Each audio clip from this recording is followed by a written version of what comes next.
ಮಂಗಳಪ್ಪ ಶ್ರೀ ವೆಂಕಟೇಶ ನಮ್ಮ ತಿಮ್ಮಪ್ಪ ಶ್ರೀ ಶ್ರೀನಿವಾಸ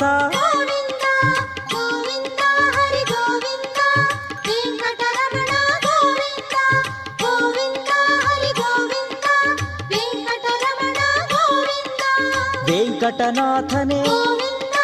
ವೇದ ವೇದ್ಯನೇ ನಿತ್ಯವು ನೀನೇ ಸತ್ಯವು ನೀನೇ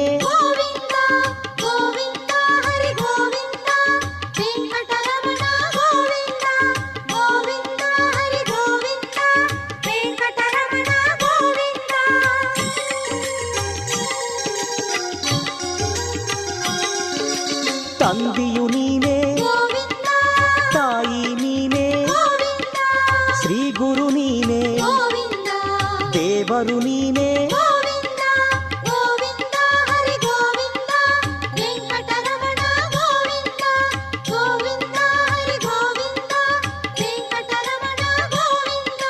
ಸಕಲವು ನೀನೇ